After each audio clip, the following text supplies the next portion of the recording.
हरे कृष्णा। तो पुनः हम आपका स्वागत करते हैं। हम लोग हमेशा की तरह प्रार्थनाओं से प्रारंभ करते हैं।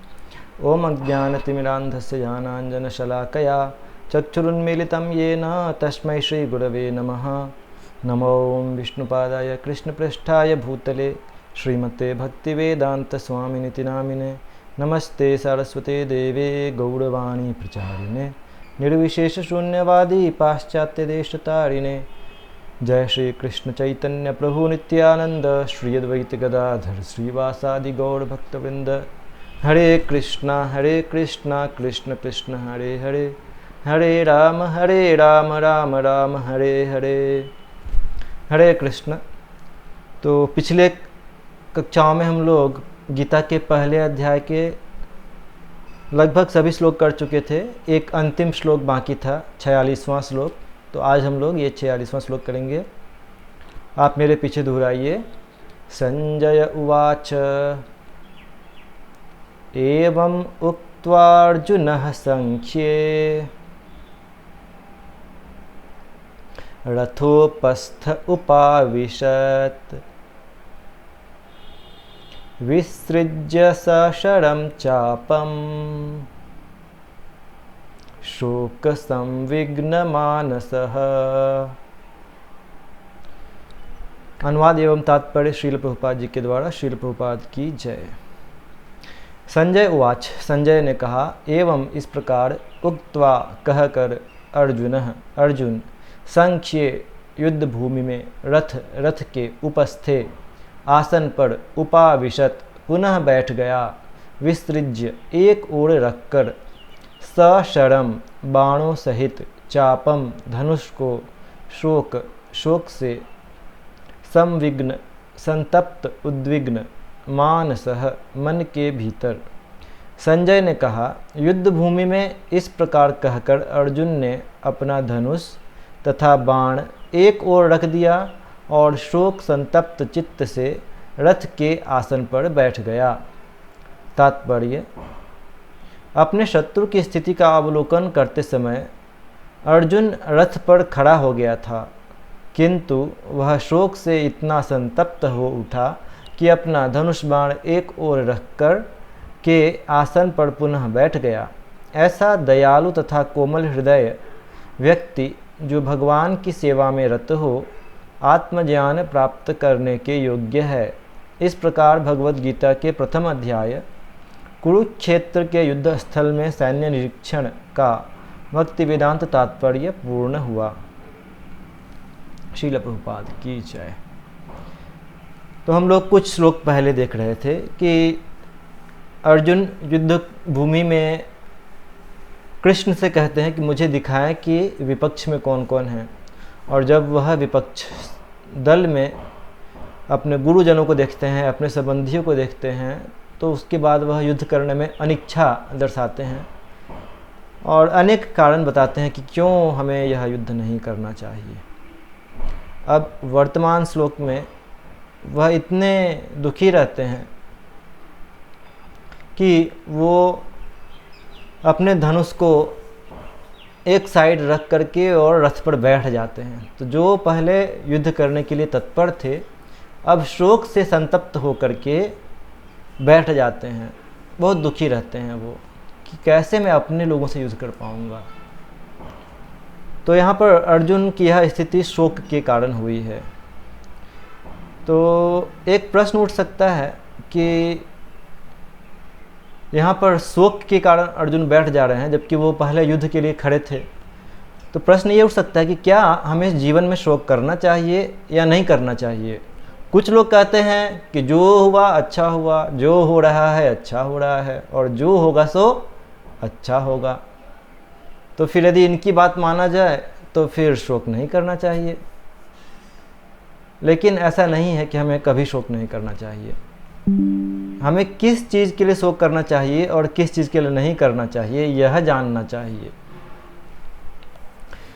तो ये जो शरीर है जिसे हमने धारण किया है, जिसे आत्मा ने धारण किया है, वह शरीर स्वाभाविक रूप से जन्म मृत्यु को प्राप्त होता है और एक दिन ये बूढ़ा भी हो जाएगा और अनेक बीमारियां इसमें आने वाली हैं। तो ये इसका स्वभाव है, इसमें स्वाभाविक रूप से आने ही वाला है। तो इसीलिए इस शरीर में यदि इस प्रकार का कुछ विकार आता है, यदि बीमार हो जाए, वृद्ध हो जाए और मृत्यु समीप आ जाए, तो उसके लिए बहुत अधिक शोक नहीं करना चाहिए। तो इस शरीर के लिए शोक व्यर्थ है और ये तमोगुणी होता है। तो हमने कुछ उदाहरण शास्त्रों से लिया है कि कैसे एक राजा पुरंजन थे, तो जब उनकी मृत्यु नज़दीक आई तो वो यही शोक में डूबे हुए थे कि अरे मेरी पत्नी बेचारी कैसे मेरे संतानों का पालन करेगी, प्रजा का क्या होगा। इस प्रकार से विशेष रूप से पत्नी के विषय में शोक करते हुए वे शरीर को त्यागते हैं। दूसरा उदाहरण भरत महाराज का लिया गया है, जो कि अपने जीवन में एक हिरण के प्रति आसक्त हो गए थे। तो भरत वास्तव में एक राजा थे, लेकिन पूरा राजपाट त्याग करके वह जंगल में चले गए तपस्या करने के लिए। और तपस्या करते समय उनका ध्यान एक हिरण की ओर आकर्षित हो गया और वह उस हिरण से आसक्त हो गए थे। तो मृत्यु के समय में भरत महाराज उस हिरण के विषय में ही सोच रहे थे कि अरे वो हिरण कहाँ चले गई, क्या होगा उसका, इस जंगल में इतने हिंसक पशु रहते हैं, वो उसे खा जाएंगे। तो उस तरह से वह हिरण के लिए शोक कर रहे थे। तीसरा उदाहरण हमने लिया है श्रीमद् भागवतम में, एक राजा सुयज्ञ का वर्णन आता है, जिनका मृत्यु के पश्चात उनकी रानियां शोक कर रही थीं और वो इतनी शोक संतप्त थीं कि वह अंतिम संस्कार भी नहीं करने दे रही थीं। और चौथा उदाहरण आता है कुलिंग पक्षी का, जो शोक कर रहा था क्योंकि उसकी पत्नी को एक शिकारी ने जाल में फंसा लिया था, तो वो बहुत दुखी था। तो ये सब जो आप शोक देख रहे हैं, ये सारे के सारे शोक किस लिए हैं? तो शरीर के कारण हैं, और इसीलिए इन्हें तमोगुणी कहा गया है।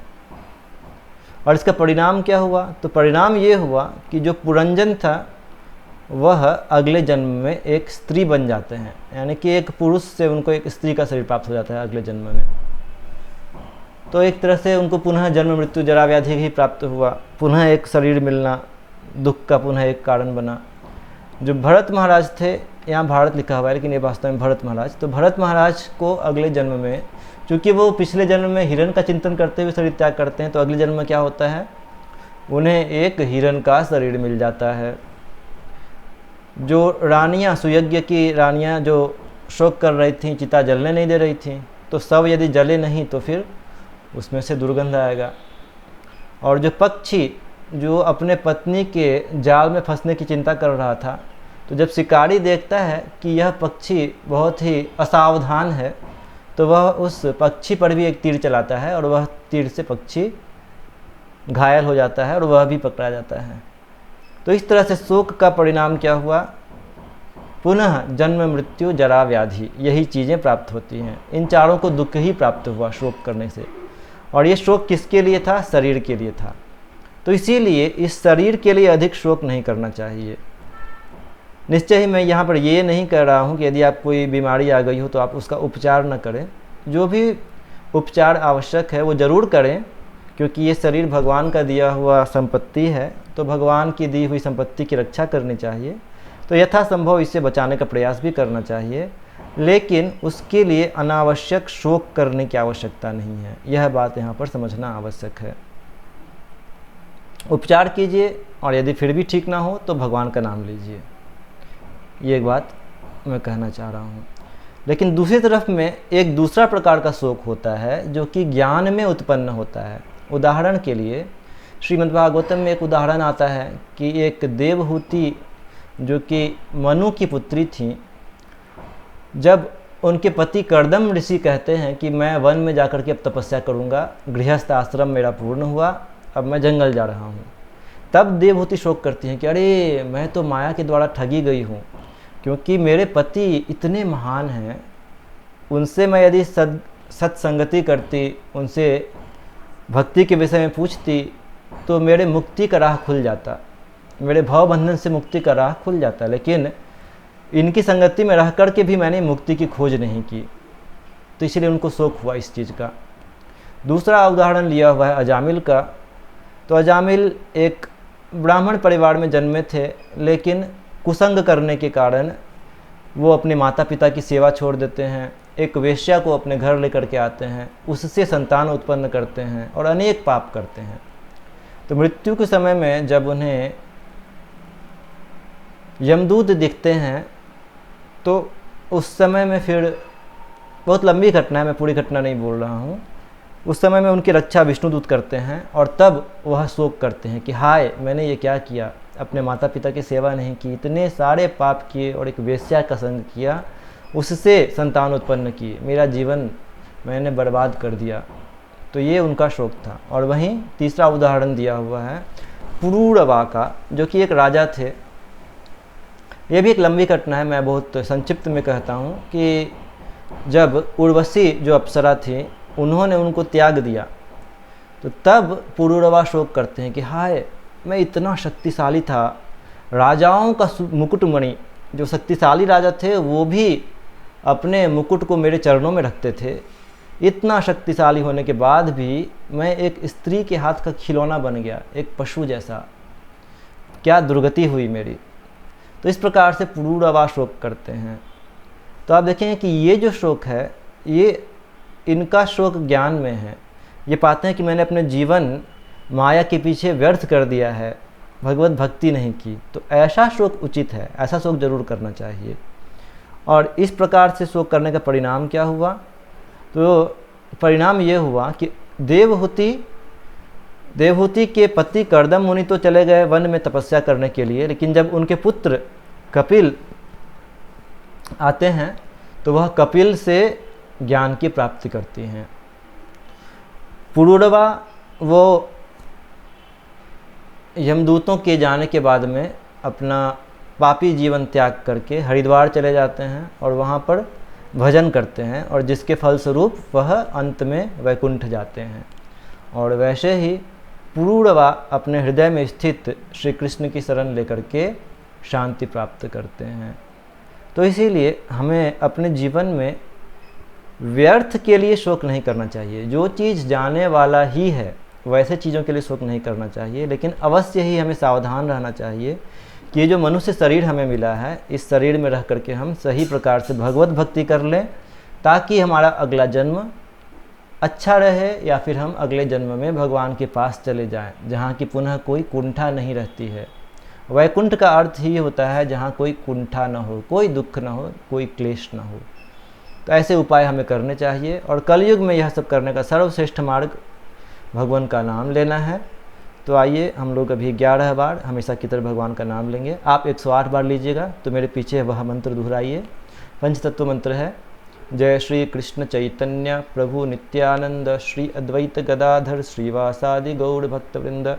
हरे कृष्ण कृष्ण कृष्ण हरे हरे, हरे राम राम राम हरे हरे, हरे कृष्ण कृष्ण कृष्ण हरे हरे, हरे राम राम राम हरे हरे, हरे कृष्ण कृष्ण कृष्ण हरे हरे, हरे राम राम राम हरे हरे, हरे कृष्ण कृष्ण कृष्ण हरे हरे, हरे राम राम राम हरे हरे, हरे कृष्ण कृष्ण कृष्ण हरे हरे, हरे राम राम राम हरे हरे, हरे कृष्ण कृष्ण कृष्ण हरे हरे, हरे राम राम राम हरे हरे, हरे कृष्ण कृष्ण कृष्ण हरे हरे, हरे राम राम राम हरे हरे, हरे कृष्ण कृष्ण कृष्ण हरे हरे, हरे राम राम राम हरे हरे, हरे कृष्ण कृष्ण कृष्ण हरे हरे, हरे राम राम राम हरे हरे, हरे कृष्ण कृष्ण कृष्ण हरे हरे, हरे राम राम राम हरे हरे, हरे कृष्ण कृष्ण कृष्ण हरे हरे, हरे राम राम राम हरे हरे।